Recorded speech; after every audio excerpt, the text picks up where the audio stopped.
Why does the US want to destroy Iran? For over 45 years, the United States has been locked in a Cold War with Iran that's now turning dangerously hot. Just this week, American B-2 bombers struck 3 nuclear facilities in Iran, marking the first direct military confrontation between these two powers since 1979. But here's what most people don't understand. This isn't really about nuclear weapons or terrorism. This is about something much bigger. A fundamental clash over who controls the world's most valuable trade routes and energy supplies. And frankly, I'm shocked by how few people grasp what's really at stake here. Why has the US been trying to isolate and weaken Iran for nearly half a century? And why now, when President Trump campaigned on ending wars and bringing peace, did America just launch its most aggressive military action against Iran in decades? I originally planned this video to be a deep dive into whether America would enter this conflict. Hours of research went down the drain when I saw Trump's Truth Social post confirming the strikes. So instead, let me break down the real reasons why this confrontation was always inevitable, and why it's about to reshape global economics. Here's how the US-Iran conflict actually works, and it's not what you think. The geographic choke point. Iran sits on the Strait of Hormuz, through which 21% of global oil passes daily. That's roughly 18.5 million barrels, worth about $1.2 billion, flowing through a waterway just 21 miles wide at its narrowest point. Control this strait, and you control global energy prices. The proxy war network. Iran doesn't fight America directly. It's smarter than that. Instead, it funds Hezbollah in Lebanon, $700 million annually, Hamas in Gaza, $100 million annually, Houthis in Yemen, $50 million annually, various militias in Iraq and Syria. This proxy strategy costs Iran roughly $16 billion per year, less than what the US spends on military operations in the Middle East in just 2 months. The economic warfare. Since 1979, the US has imposed escalating sanctions. Banking sector, cut off from SWIFT payment system. Oil exports, reduced from 2.5 million barrels per day to under 1 million. Technology, banned from accessing advanced semiconductors and software. Trade, $150 billion in blocked assets. But here's the genius of Iran's strategy. Every sanction pushes oil prices higher, enriching Iran's remaining customers like China and India, who buy Iranian oil at steep discounts. Success and failure factors. 5 critical factors determine whether the US strategy against Iran succeeds or fails. 1. The China factor. China imports 850,000 barrels of Iranian oil daily, despite US sanctions. With China's economy worth $17.7 trillion, American threats carry less weight. Beijing needs Iranian energy more than it fears Washington's sanctions. 2. Regional military balance. Iran has 40,000 proxy fighters across the Middle East, while the US maintains only 35,000 troops in the region. Iran's asymmetric warfare doctrine means it can strike American assets without triggering full-scale war, until now. 3. Nuclear timeline pressure. According to the IAEA, Iran has enough enriched uranium to build 3 to 4 nuclear weapons within 6 months if it chooses. Every day of delay increases Iran's leverage. The window for preventing an Iranian bomb is closing fast. 4. Energy market dynamics. Iran controls 10% of global oil reserves and 15% of natural gas reserves. Even under sanctions, Iranian oil keeps global prices $15 to $20 per barrel lower than they'd be without Iranian supply. Remove Iran completely, and you're looking at 150 plus oil. 5. Domestic political pressure. In America, 68% of voters support preventing Iran from getting nuclear weapons, according to recent polls. But only 23% support a full-scale war. This creates a narrow window for military action that appears decisive without triggering massive backlash.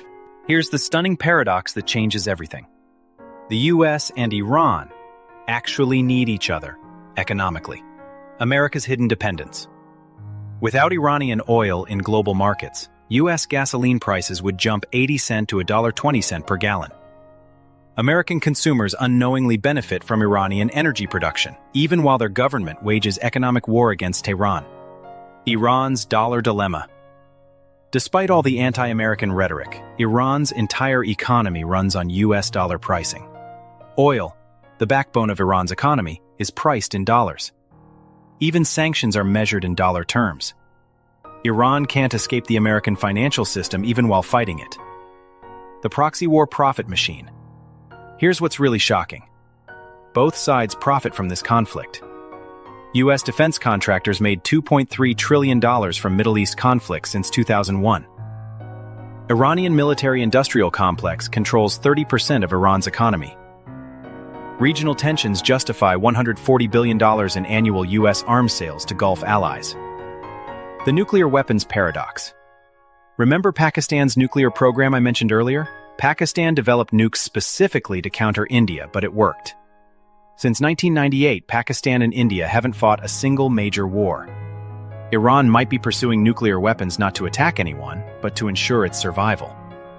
Criticism, price of success, hidden dark side. The real cost of America's Iran strategy is staggering, and it's not what you think. Economic devastation. U.S. sanctions haven't just hurt Iran. They've cost American companies $175 billion in lost business since 1995.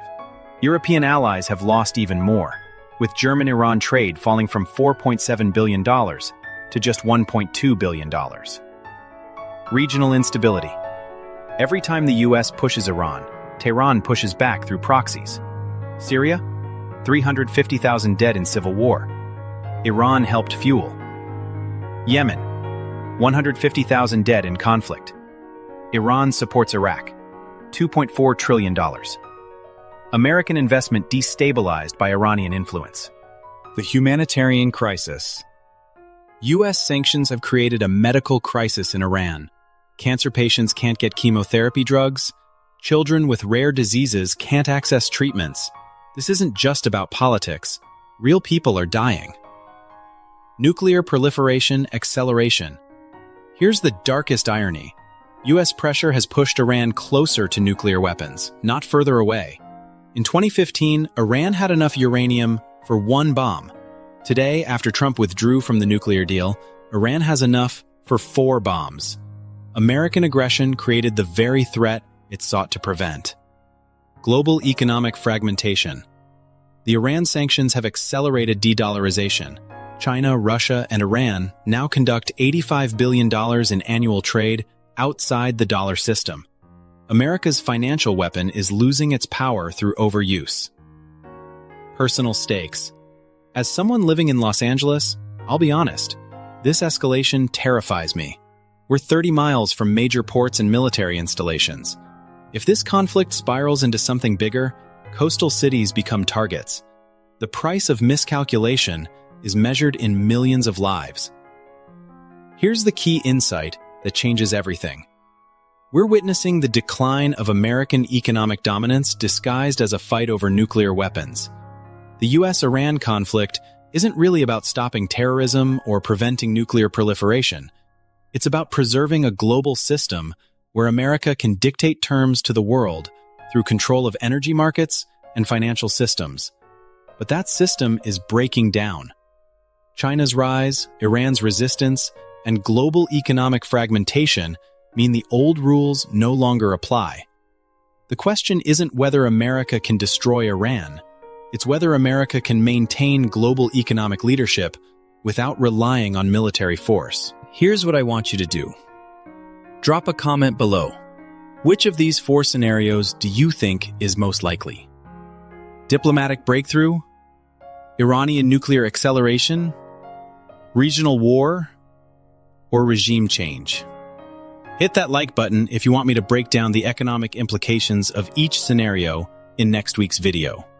And subscribe because this story is far from over. Next week, I'm analyzing how Iran's oil strategy could crash global markets or make smart investors very wealthy. Final thought.